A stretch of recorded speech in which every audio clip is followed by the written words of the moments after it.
In case you missed it, here's Dave and Cheryl's favorite moments of the week. Yum.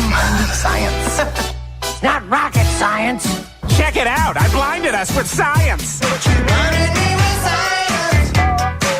We've got lots of dog stories on Science News today. Dog waste so full of nutrients that it's actually damaging nature reserves, according to new research. So this study found that your dog's waste has so much nitrogen and phosphorus in it, it's actually above the legal limits that it is for fertilizer.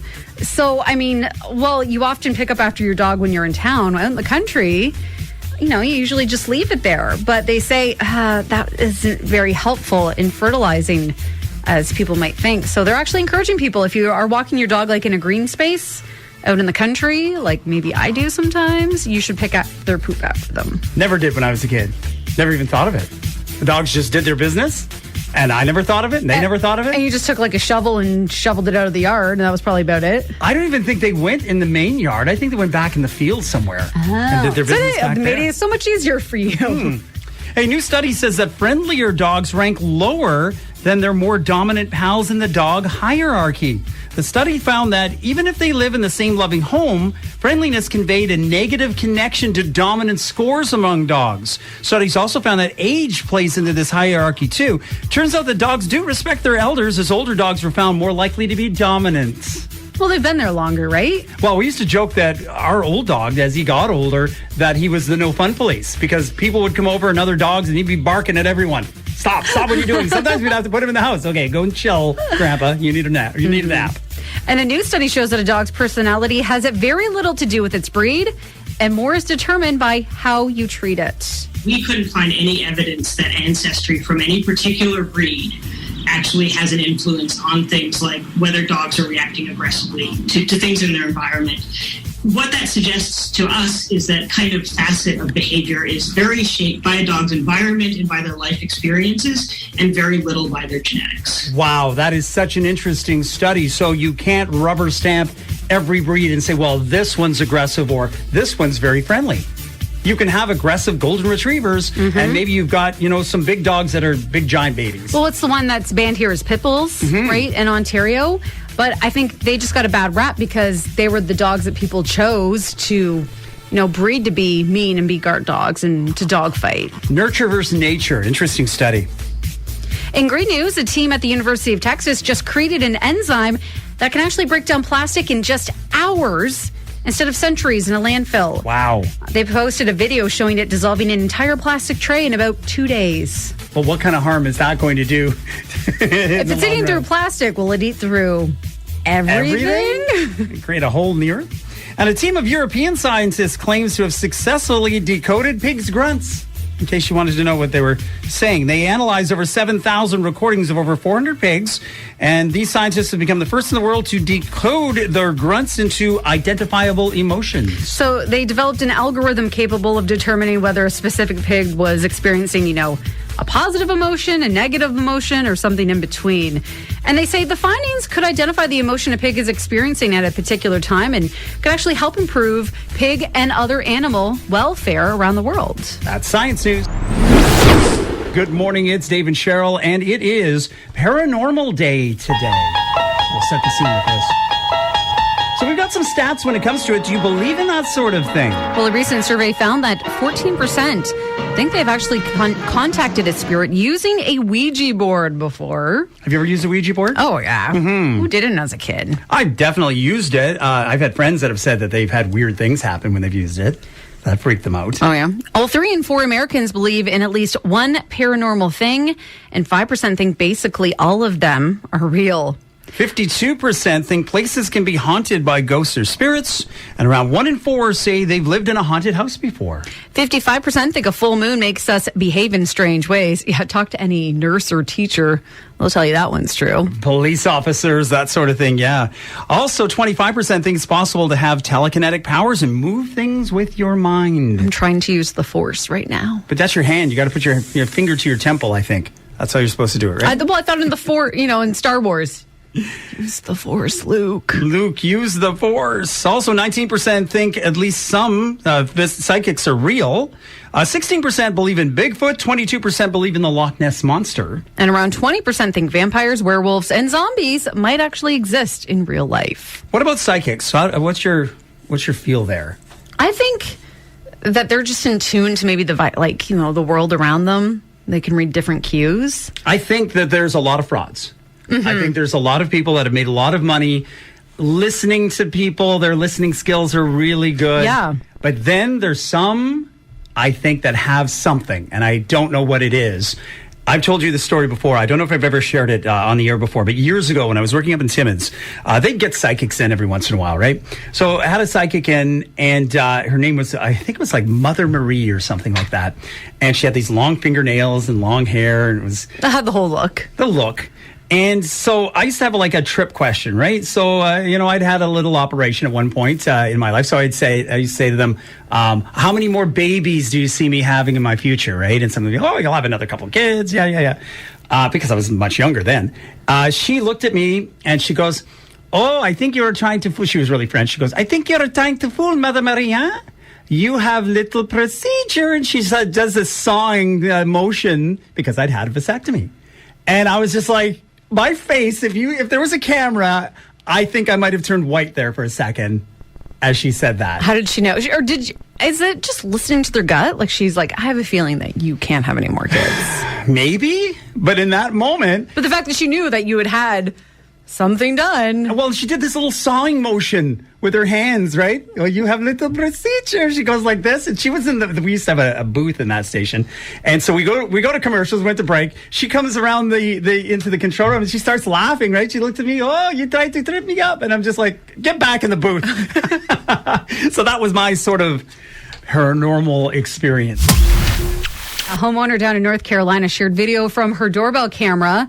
It shows a snake slithering up the exterior of her home and directly across the camera. Yeah, I mean, you'd get alerts, right? Because that's how those home cameras work. Someone's at your door. Yeah, that's how she saw it. And she opted to exit the home through the back door. Yep, don't blame her about that. Asked a neighbor for help. They were then unable to locate the snake, which would have freaked me out. But she says she did spray some snake repellent around the door in hopes of preventing any future return visits. How about this? Would you like to have a snake as a passenger in your car? No. A man was driving on a highway in England when he spotted a snake slithering on the side view mirror of his vehicle. His son took video of the snake, which they identified as simply a grass snake, so not that big of a deal. They're non-poisonous, right? Oh, well, I hope so. They determined there was nowhere to stop safely at the time, so they just left the snake there. In the video, the snake can be seen dropping eventually to the road. The video has now been viewed like 25,000 times on TikTok. That one really took off. Well, especially since he just was like, I give up in the middle of trying to hang on desperately as they're flying down the highway. And finally, this is a scene straight out of Jaws. A family in Australia got a close wildlife encounter than they were expecting after a massive 14-foot great white shark circled their boat for over an hour and even tried to take a bite out of their motor. Oh.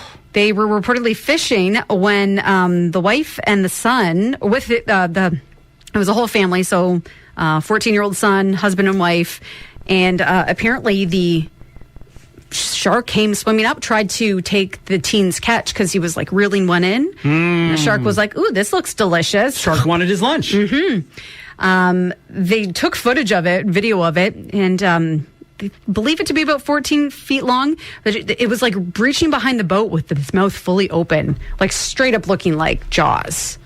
That's scary. Mm-hmm. Obviously, they were trying to get away, but the shark kept chasing them. And he was trying to, he was like, on the motor. Yeah, thought it looked like a fish, too. Apparently, the thing was super hungry. And really wanted that fish because he kept chasing them even when they were trying to, get away in that moment. I'd be like, just throw your fishing rod out in the ocean. He can have it. I just watched a TikTok yesterday of a guy on a paddleboard. And he was, and you're out fairly far a lot of times on those things. And a tortoise or turtle, whatever, swam near him as a tiger shark was chasing him.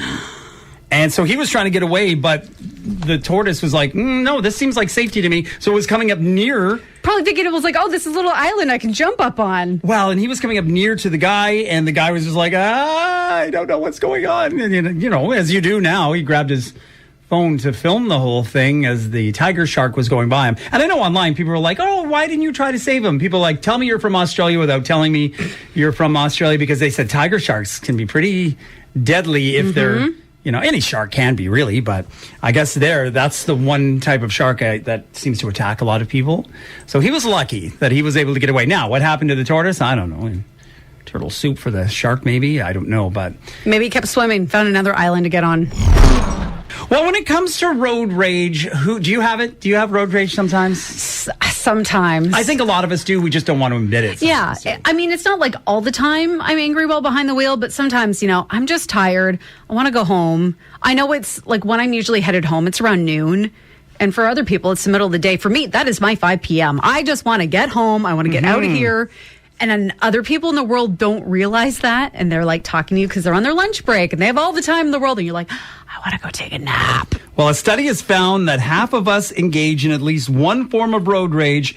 But there's one group of people even more likely to do it. Parents.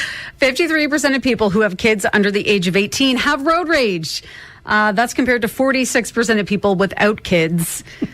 Your fuse is already short. I think that's probably the reason. Are we there yet? When are we going to get there? I'm bored. Now, 56% of people think driving angry is justified, at least sometimes. And men are more likely to say that than women are. So here are the top road rage things we're most likely to do. The first is shouting or laying on our horn. 25% have done that in the past 2 years. A criticizing or threatening gesture, maybe like giving someone, a gesture you shouldn't. That is rude. 24%.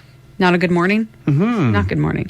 Tailgating someone on purpose or just to annoy them. 12% of people say they've done that. Cutting someone off or blocking them from merging. Also 12%. Chasing another driver. 5% have done that in the last 2 years. And 5% have also gotten out of their car to actually confront someone. I've had both of those two last things happen to me. I remember you telling me that story. It was wild because someone ran a red light and then turned down the side street. Didn't you just honk and just... You I didn't even honk. No? I just sort of made a gesture like, really? Like, not a middle finger. You just put your arms up like what are you doing? And then chased me down and confronted me in a parking lot. And then basically said that if they hadn't recognized me, maybe they saw a picture on the side of the building or something, that it would have been way worse. And I said, I don't know how to process that right now. So, yeah, that's the worst road rage encounter I've ever had.